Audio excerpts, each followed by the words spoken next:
Төмөр төлөөлөгч асуулт санал. За, орлын дарга төлөөлөгч та бүхэнд мэнд хүргэе. За, 2000 хоолой жоохон зөөцсөн байна уучлаарай. 2018 оны 62 дугаар тогтоол гэж нэг айхтар тогтоол байдгийг түүхийн нүүрс хориглох юм шийдвэр гаргаж ирсэн. За, энэ 62 дугаар тогтоолын хэрэгжилт эхний 2-3 жилдээ бол нэлээд амжилттай сайн хэрэгжсэн. За, захиргааны аргыг ч гэсэн хэрэгжүүлж ирсэн. Тодорхой айл бүрт лимит олгож ирсэн. 7 хоногт 6 шуудаа нүрс төлөвлөдөг, сайжруулсан төлөвлөдөг байсан. Захиргааны албан хаагчдыг хяналт тавилдаг байсан. За, гэх мэтчлэн ер нь бүх төрлийн арга хэрэгжилж ийж нэг 3-4 жил нэлээд аятайхан явсан. За, шахмал түлш сайжруулсан түлш бол үүргээ гүйцэтгсэн гэж би үздэг. За, тухайн үед бол агаарын бохирдол уртлынхаа машиныг, уртлынхаа хүнийг харахгүй л тийм гамшигын хэмжээнд байсныг бид бүгдээрээ мэддэг. За, одоо бол мэдээж мартцсан байгаа бах. Тэр бол 17, 16 одоо өмнөх онууд байсан учраас. Ер нь бол агаарын чанар тухайн үеэс л тодорхой хэмжээнд сайжирсан. За, бид нар бол одоо зөвхөн сайжруулсан түлш яриад яваад байж болохгүй юм бэл. Энэ бол амь аргацаас асуудал байсан. За, энэ жил бол энэ хийн түлш рүү шинэ технологи нэвтрүүлж оруулж ирж байгаад би бол туйлын баяртай байгаа. Би бас энэ ажлыг тодорхой хэмжээнд 20-с 23 оны хооронд хариуцаж ажиллаж исэн учраас зовлонгийн сайн мэднэ. Зөвхөн түлш яриад агаарын бохирдол ерөөсөө буурахгүй. Түлшний чанарт өөрчлөлт орно.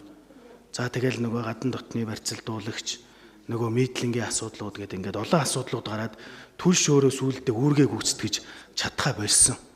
Тийм учраас энэ шинэ технологи руу нэвтрэхээс өөр арга байхгүй. Хийн түлш рүү холбогдно гэдэг бол хамгийн сайн зүйл. Үр дүн нь тун утахгүй гарах байх. Өнөөдөр эхэлж байгаа учраас иргэд маань сайн ойлгохгүй байна. За, дулаалгын асуудлыг дэмжиж байгаа. За, нэг хэсэг дулаалга үтгээл айлын яндан хөлдөг байлаа шүү дээ бид нар очиж.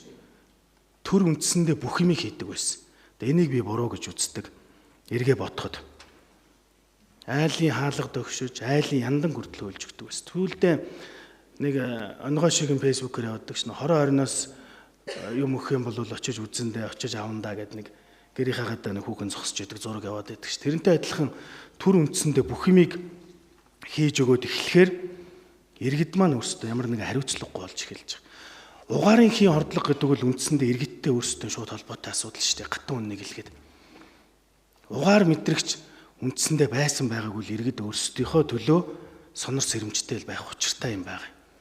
Яг нь сайжруулсан түлш гарч ирээд угаартаа дайна гэдэг ойлголт бол биш юм байлаа. Урд нь тэр түүхийн нүүрс энтер түлж ихад угаарын хийн асуудал зөндөөл гардаг гэсэн. Бүр их гардаг гэсэн. Тэрийг одоо бол хүмүүс ярьдгүй. Өнөөдөр яг тоо бүртгэл яриад эхлэхээр юм амаргүй нөхцлүүд үүсэж байгаа. Зарим нөхдүүд бол жишээлбэл гэртээ өрхөө бүтээчээд яндагийнхаа гавхлагыг хаачаал архитж байгаа л угаартаа насурсан хүмүүс зөндөө байдэн штэ хатуу гэлэхэд. Зарим нэг нь бол хилмигдэж байгаа мэдээлэлгүй хавлгаа хаачдаг. Тэгэхээр нэг дулаан байна гэж үзээд угаартж байгаа ингийн иргэдчиг их байна. Харамсалтай. Эрдэнэ түүний амнас гэдэг бол хамгийн чухал учраас. Гэхдээ бол иргэдтэй холбоотой. Энэ дулаалгын аян дээр би нэг зүйл асуухыг хүсэж байгаа.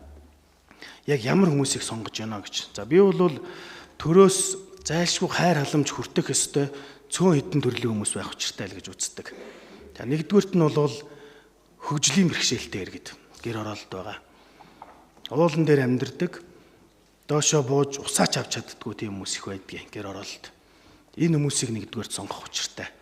Хоёрдугаарт нь үр хөвгт нь тусдаа байдаг, өндөр настай гэр оролт байгаа хүмүүс.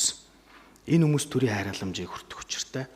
Ямар нэгэн дүүргийн удирдлагуудын хорооны засаг даргын хэсгийн ахлагчийн танил тал дохоогоор тэр дулаалгын айлуудыг сонгож өрөөсөө болохгүй.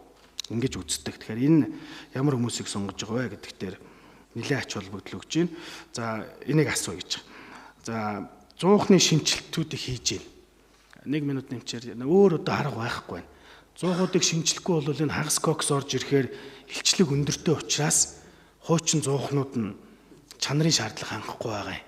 Тэгэхээр 100-ны шинжилт хийж байгаа нь бол зөв, өөр арга байхгүй. Зүгээр 100-аа харин иргэдэд өгөхдөө түрүүний миний хэлсэн чинь зорилттой бүлэг рүү хандуулж өгөөсэй гэж ингэж хүсэж байгаамаа.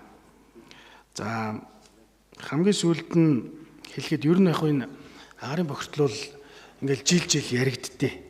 Тэгэхээр энэ шинэ технологи руу шилжээд ирэхээр 2-3 жилийн дараагаас тодорхой ахиц дэвшил өөрчлөлтүүд гарна гэж иргэдэд сайн ойлгуулж хэлэх нь л их чухал байгаа юм. Тэгээд засаг даргын орлогч хариуцсан хүмүүс бол чадлаараа л хичээж ажиллаж байна. Би бас энэ ажлыг хийжсэн өнөө зовлонгийн сайн мэднэ. Өдөр шөнөгүй явж байгаа харагдах. Олон салбар хариуцсан. Энэ агарын бохирдлын асуудал хариуцж байгаа нь албан хаагчдад ч гэсэн тун хүнд нөхцөлд ажилладаг. Хэрэглэгчдэд үйлчлэх төв гэж байдаг. Маш чухал ач холбогдолтой хүмүүс. Яг хэсгийн ахлагч шиг айл өрхөдөө хувааж авчаал байнга хяналт хийгээл ингээл өдөр шөнөгүй л ажилддаг. Тэгэхээр гол нь иргэдэд л түүнийг ойлгуулах чухал болов уу гэж ингэж боддог. Тэгээд агарын бохирдол утгагүй айтайхан болох байхаа. Тэгээ гэрэлтэй ирээдүйтэй бас байна шүү дээ, тий. Юм болгоныг шүүмжлээд байвал өнөөдөр болж байгаа бүтэж байгаа байхгүй юм шиг мот боловч болох гэж байгаа бүтээх гэж байгаа зүйлүүд их